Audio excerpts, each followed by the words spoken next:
The local plan is about to happen. The council do want to act on climate change, but they're worried about taking things beyond business as usual. It will actually define how this city develops in the next 16 years. It will impact on our food and our water and our electricity security and our choices and possibilities. This local plan is going to be copied and followed by a lot of other cities across the country. And that is because we are pretty much the first city to produce a new local plan since the climate emergencies were declared across the country. And in February this year, when the council actually brought out this draft local plan, Climate Action read it and put together a letter and sent a letter to every councillor on the council saying this just isn't good enough. And they completely changed direction in the course of that single week. They completely changed direction and they said, no, of course this isn't the last draft. We're going to factor in climate change.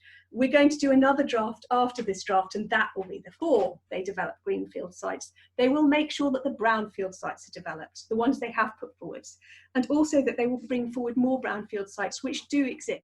That where they develop on greenfield sites, they need to make sure that the housing is actually energy efficient, and they don't mention renewable generation to use as green space.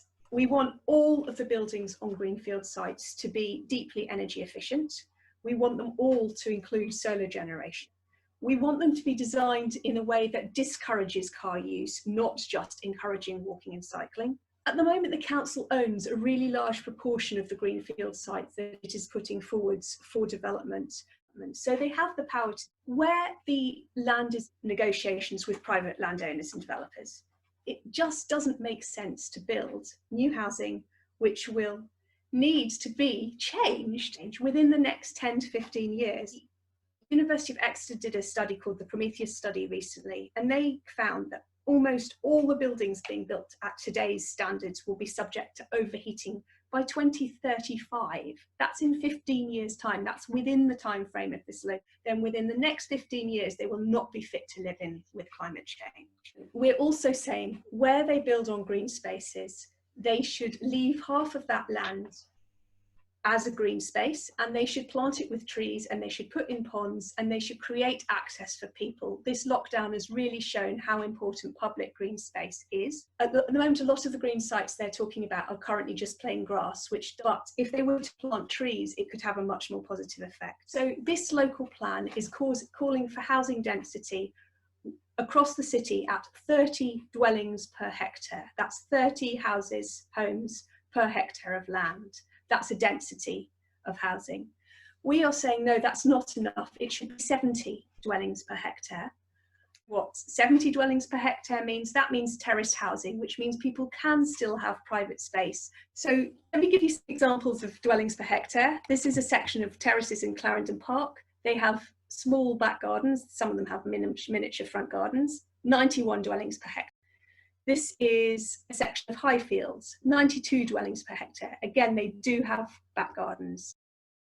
Should be affordable housing. And more importantly, that 80% of that 50% be affordable rental housing. We are asking for the housing to be designed to have flexibility for people, to have decent floor space, to have good lighting. It is built in a way that enables us to retain half of each of the green spaces they're planning to develop. As trees and ponds provide shade, they transpire, they breathe in a way that cools the air, they evaporate in a way that cools the air, they reduce flooding, they reduce drought, they increase biodiversity.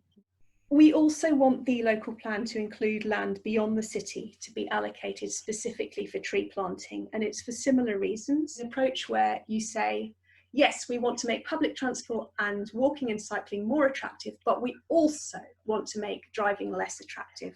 Approach.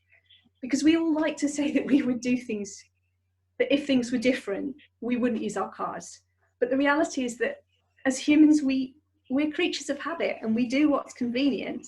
And just because we want to do something in our heads, it doesn't mean we actually do it unless there's an additional push from the outside. So it's not enough to make things more attractive. You also have to make car driving less attractive. And unfortunately, the local plan currently, as it stands, contains a whole mass of policies which will encourage car driving.